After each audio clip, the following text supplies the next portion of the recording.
আসসালামু আলাইকুম, তোমাদের সকলকে স্বাগতম। আমি Mohammad Shahidul Islam, MBBS fourth year, Shaheed Suhrawardy medical college.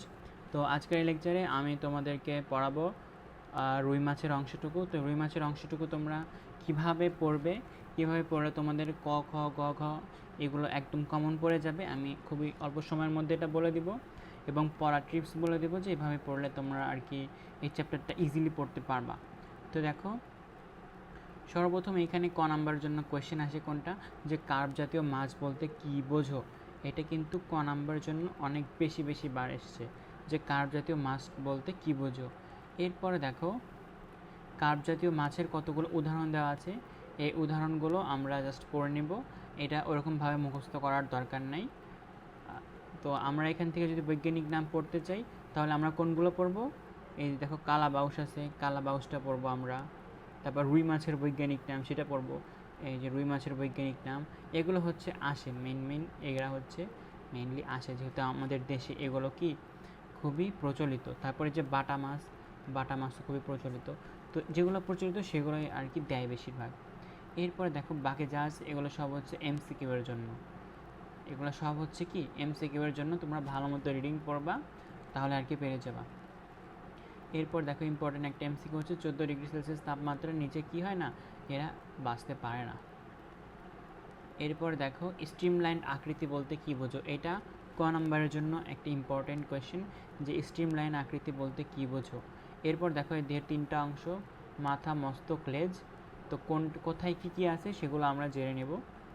এরপর দেখো এদিকে কি আছে, দেহকাণ্ড, তো দেহকাণ্ড থেকে ক খ অনেক কিছুই আসে। তো দেখো দেহকাণ্ডের ভিতরে কী কী থাকে সেগুলো আমরা পড়ব, তার পাশাপাশি পড়ব এই ল্যাটারাল লাইন অর্গান অথবা পার্শ্বরেখা অঙ্গ, এই জিনিসটা কি এবং এই জিনিসটার কাজ কি, এটা খ নাম্বারের জন্য আসে। এরপর দেখো পাখনা কাকে বলে, কত ইজি একটা কোয়েশ্চেন, এটাও কিন্তু কিসে আসে, ক নাম্বারে চলে আসছে, তো এটা পড়বা। এরপর দেখো পাখনা টাইপস, এগুলো এগুলো মেনলি এমসিকিউতে আসে, বাট এটা খ নাম্বার দিতে পারে, যে পাখনার কী কী পাখনা আছে সেগুলো লেখো। এরপর দেখো এর লেজটা কী ধরনের, এর লেজটা হচ্ছে হোমোসার্কাল, মানে কি উপরেরটা নিচেরটা দুইটাই কি সমান অংশ। এরপরে আইস, এটা most of the important topic, এতক্ষণ যা পড়লাম তার মধ্যে এটা পুরোটা একদম খুবই ভালো মতো পড়বা। আইস কাকে বলে, এই দেখো আইস কাকে বলে, এইটা আসে আইস কাকে বলে। তারপর এইটার আইস কী ধরনের আইস, সাইক্লয়েড আইস। তারপর দেখো রাসায়নিকভাবে চুন এবং কোলাজেন দ্বারা তৈরি।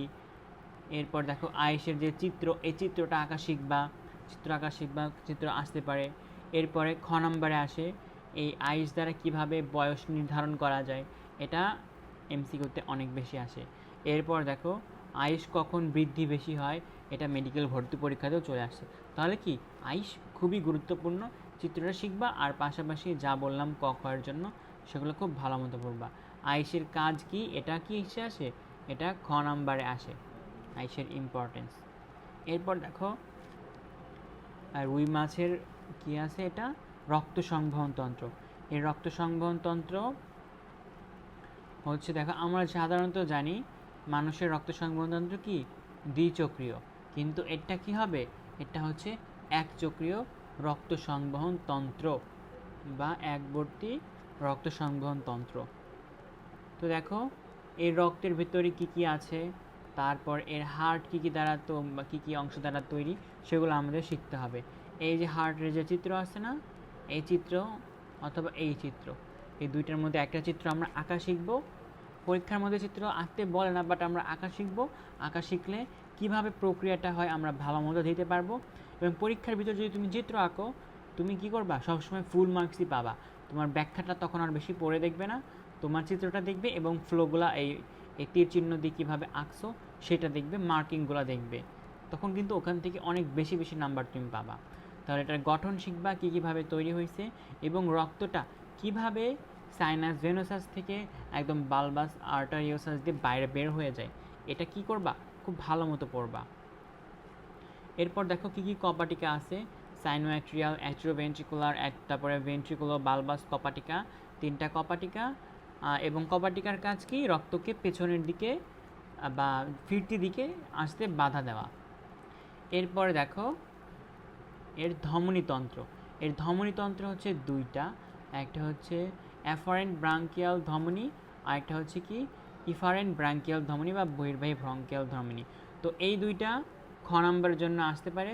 অ্যাফারেন্ট ব্রঙ্কিয়াল ধমনী, ইফারেন্ট ব্রঙ্কিয়াল ধমনী বলতে কি বোঝো, এই চিত্রটা শেখার চেষ্টা করবা। এই চিত্রটা যদি খুব ভালো মতো শিখতে পারো তাহলে এইখানে যা ব্যাখ্যা দিছে এই ব্যাখ্যা একদম ইজি হয়ে যাবে তোমার জন্য। তো পরীক্ষার ভিতরে আসে যে কী করে এই অন্তর্বাহী বহির্বাহী ধমনী দিয়ে ফুলকা দিয়ে কিভাবে তার রক্তটাকে সে শোধন করে। তো এই জিনিসটা ইম্পর্টেন্ট, এই জিনিসটা পড়বা। এটা হচ্ছে 3 স্টারের মধ্যে 2 স্টার ইম্পর্টেন্ট।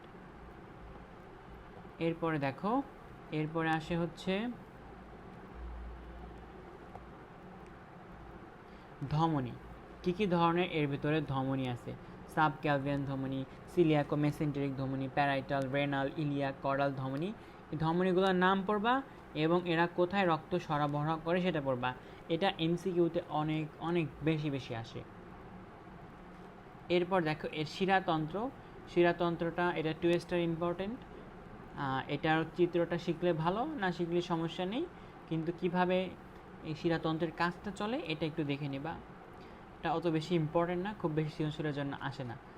এইটা একটু পড়বা ভালো মতো, যে এক নজরে কিভাবে এই রক্তটা বিভিন্ন জায়গায় পরিবাহিত হয়, এটা খুব ভালো মতো পড়বা। তাহলে কি হবে, তুমি যদি কিছু নাও পারো এই জিনিসটা দিয়ে তুমি গ নাম্বার বা ঘ নাম্বারে অনেকক্ষণ অনেক কিছু ব্যাখ্যা লিখতে পারবা। কিছু না পাওয়ার থেকেও কিছু মার্কস তুমি ক্যারি করবা। এরপরে দেখো এই হার্টকে, হৃৎপিণ্ডে বা রুই মাছের হার্টকে কেন ভেনাস হার্ট বলা হয় বা শিরা হৃৎপিণ্ড বলা হয়? কারণ হচ্ছে এর ভেতর দিয়ে শুধুমাত্র কার্বন ডাইঅক্সাইড যুক্ত রক্ত প্রবাহিত হয়, কোনো অক্সিজেনযুক্ত রক্ত প্রবাহিত হয় না, এই জন্য কি ভেনাস হার্ট বলে। এটা খ নাম্বারের জন্য অনেক অনেক বেশি ইম্পর্টেন্ট। এরপরে দেখো এর শ্বাসতন্ত্র, এটাও গ নাম্বারে আসে। এর শ্বাসতন্ত্র কি কি অংশ নিয়ে গঠিত, তারপরে কিভাবে এ শ্বাস নেয়, ফুলকা কিভাবে কাজ করে, তারপরে এগুলো কি আসে, খুব বেশি আসে। এই ফুলকার গঠনটা শিখবা। এখানে যে এই চিত্রটা আছে এই চিত্রটা আঁকা শিখবা। এরপরে দেখো ফুলকা র্যাকার বলতে কি বুঝো, এটা কতেও আসে খতেও আসে। এই দেখো এই চিত্রটা তুমি যদি আঁকতে পারো তাহলে তুমি ফুলকা র্যাকার কি সেটা ব্যাখ্যা করতে পারবা। তুমি তোমার মাথায় চিত্রটা থাকলে তুমি অনেক কিছু লিখতে পারবা। এজন্য আমি বলি চিত্রটা ভালো মতো পড়তে। এরপরে গ এবং ঘর জন্য মোস্ট অফ দ্য ইম্পর্টেন্ট হচ্ছে কি এ কীভাবে শ্বাস নেয়, কীভাবে শ্বাস নেয় চিত্রটা আঁকা শিখবা। একদম ইজি চিত্র, চিত্র দিয়ে পরীক্ষার খাতায় লিখে দেবা, সবার থেকে বেশি মার্ক পাবা সব সময়। তো দেখো কি করে, ও যখন হাঁ করে ভিতর দিকে কি আসে, নেগেটিভ প্রেশারের কারণে সকল পানি ভিতরের দিকে চলে আসে। এরপর মুখটা বন্ধ করে দেয় এবং এদিকে কানকো খুলে দেয় এবং দুই পাশ দিয়ে কী হয়, পানি বের হয়ে যায় এবং এর যে ফুলকাগুলো থাকে ফুলকাগুলো পানি দিয়ে ভিজে যায় এবং সেখানে কার্বন ডাইঅক্সাইড এবং অক্সিজেনের আদান প্রদান হয়। তো এই ব্যাখ্যাটা ভালো মতো পড়বা, এটা গ নাম্বারে অনেক বেশি আসে। এরপরে দেখো পরিস্রোততন্ত্র বলতে কি বুঝছো, এটা এখনও আসে নাই সেরকমভাবে, বাট কি এটা অনেক বেশি ইম্পর্টেন্ট। খ নাম্বারের জন্য অনেক ইম্পর্টেন্ট হচ্ছে পরিস্রোততন্ত্র বা কাউন্টার কারেন্ট সিস্টেম বলতে কি বোঝো।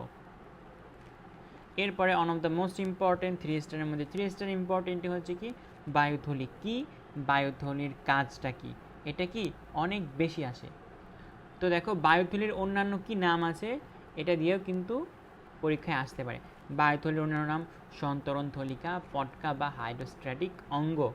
তো এটা দিয়ে বলবে যে এটা কি, খ নাম্বারের জন্য বলবে, ক নাম্বারের জন্য বলবে কাকে বলে, গ নাম্বারের জন্য বলবে এটার ইম্পর্টেন্স ব্যাখ্যা করো। তো দেখো এখান থেকে কি কি পড়বা, এর গঠনটা ভালো মতো পড়বা। এরপর হচ্ছে বায়ুথলির কাজ, এটা খ নাম্বারের জন্য গ নাম্বারের জন্য অনেক গুরুত্বপূর্ণ। এরপর দেখো জীবন বৃত্তান্ত বা রুই মাছের কীভাবে প্রজনন হয়, এটা খুব বেশি ইম্পর্টেন্ট না, এটা 1 স্টার ইম্পর্টেন্ট। তো এখান থেকে ক নাম্বার খ নাম্বার আসতে পারে। তো দেখো মেলের ভিতরে কী প্রজনন তন্ত্র থাকে, ফিমেলের ভিতর কী প্রজনন তন্ত্র থাকে সেটা আমরা এখান থেকে শিখব। আর কিভাবে শুক্রাণু ডিম্বাণু থেকে বাচ্চা হয় সেটা আমরা এখান থেকে শিখব। আমরা আর কি এটা পড়ার সময় এটা খুব ভালো মতো খেয়াল রাখবো। এরপর দেখো ইম্পর্টেন্ট এমসিকিউগুলো এখানে সব দাগানো লাইনগুলো এখানে দেওয়া আছে। সাধারণত জুন থেকে জুলাই মাসে কি হয়, এদের প্রজনন হয়, কারণ এই সময় বৃষ্টি পড়ে অনেক, বৃষ্টির কারণে কি হয়, পানিতে অক্সিজেন তখন অনেক বেশি থাকে, এজন্য কি হয় জুন জুলাই মাসে এদের প্রজননের জন্য সবচেয়ে উপযুক্ত সময়। এরপর দেখো রুই মাছের জীবনচক্র। তো কিছু পারো আর না পারো এই চিত্রটা পড়ে ফেলবা। এই যে এই চিত্রটা যদি পারো তাহলে তুমি অনেক কিছু কি করতে পারবা, লিখতে পারবা। আর দাগানো লাইনগুলো কি ক নাম্বারের জন্য আসতে পারে। এরপর দেখো এই কোশ্চেনটা ইম্পর্টেন্ট, বাট এটা কখনো আসে না। এখান থেকে আমরা জাস্ট কি পড়বো, নাম পড়বো, বয়স পড়বো এবং দৈর্ঘ্যগুলো পড়বো। সময়টাও ইম্পর্টেন্ট, বাট কি করবো, যেগুলো দাগালো লাইনের ভিতরে আছে শুধু সেগুলো পড়বো। এগুলো মেডিকেল ভর্তি পরীক্ষার জন্য ইম্পর্টেন্ট, বাট এইচএসসির জন্য খুব বেশি এরা আসে না। এই দেখো এগুলো ইম্পর্টেন্ট। ধানিপোনা বলতে কি বুঝো, আঙ্গুলিপোনা বলতে কি বুঝো, এগুলো ক নাম্বারের জন্য আসতে পারে। এরপরে ঘ নাম্বারের জন্য ইম্পর্টেন্ট কোয়েশ্চেন হচ্ছে কি, রুই মাছের প্রাকৃতিক সংরক্ষণ। কিভাবে রুই মাছকে সংরক্ষণ করা যায়, রুই মাছের অর্থনৈতিক গুরুত্ব, রুই মাছের প্রাকৃতিক গুরুত্ব, হালদা নদীর গুরুত্ব, এগুলো সব কিছু ঘ নাম্বারের জন্য এখান থেকে দিয়ে দেয়। দেখো এই যে খ নাম্বারে আসে হালদা নদীর গুরুত্বপূর্ণতা ব্যাখ্যা করো, বা রুই মাছের জন্য হালদা নদী কেন গুরুত্বপূর্ণ। এরপর খ নাম্বারের জন্য আসে মৌসুমি অভয়াশ্রম বলতে কি বোঝো, এটা কিন্তু খ নাম্বারের জন্য আসে। আর ঘ নাম্বারের জন্য আসবে রুই মাছের প্রাকৃতিক সংরক্ষণ, এই জিনিসটা ব্যাখ্যা করে, এটা ঘ নাম্বারের জন্য আসে। এরপরে দেখো বাংলাদেশে রুই মাছের প্রাকৃতিক জনন ক্ষেত্রসমূহ, এটা কি করবা, এটা এমসিকিউ এর জন্য পড়ে ফেলবা। আর এতক্ষণ আমরা যা পড়লাম সব কিছুর সামারি এখানে দেওয়া আছে, এই সামারিটা খুব ভালো মতো পড়বা। এই সামারি থেকে কিন্তু এমসিকিউ ক খ সব সময় কমন পড়ে, কারণ এগুলো ভিতরের যত ইম্পর্টেন্ট টপিকগুলো আছে সব এখানে দিয়ে দিছে। তাহলে একটা ব্রিফ করে দিই আমি। ক খ তো বলে দিলাম কোথা থেকে ক খ আসে। গ ঘর জন্য কোনগুলো ইম্পর্টেন্ট দেখো, প্রথম দিক থেকে শুরু করি।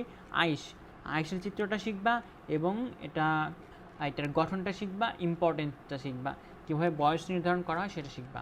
এরপরে সামনের দিকে আসি, এই রক্ত সংবহন তন্ত্র, হার্টের ভিতর দিয়ে কীভাবে রক্ত সংবহন তন্ত্র মানে প্রবাহিত হয় রক্তটা। এরপর ভেনাস হার্ট কেন বলে এটা শিখবা। এরপর হচ্ছে এর পটকা বা বায়ুথলি, এটার গঠন শিখবা, কাজ শিখবা, এরপর এটার ইম্পর্টেন্স বা উপকারিতাগুলো শিখবা। এরপর আছে ফুলকার কাজটা শিখবা, ফুলকার আকার কী, এগুলো কিন্তু অনেক বেশি আসে। আর সামনের দিকে লাস্টের দিকে ইম্পর্টেন্ট হচ্ছে যে কীভাবে এই রুই মাছকে আমরা সংরক্ষণ করতে পারি, হালদা নদীর গুরুত্বটা কী, তো এগুলো দিয়ে মেইনলি কোশ্চেন আসে। তো তোমরা যদি এভাবে ফলো করে পড়তে থাকো তাহলে আশা করি কোনো কিছু মিস যাবে না। তো চলো তোমরা পড়া শুরু করে দাও। আজ এ পর্যন্তই, নেক্সটে অন্য চ্যাপ্টারের ভিডিও নিয়ে তোমাদের সাথে দেখা হবে। তো সবাই ভালো থেকো, আসসালামু আলাইকুম।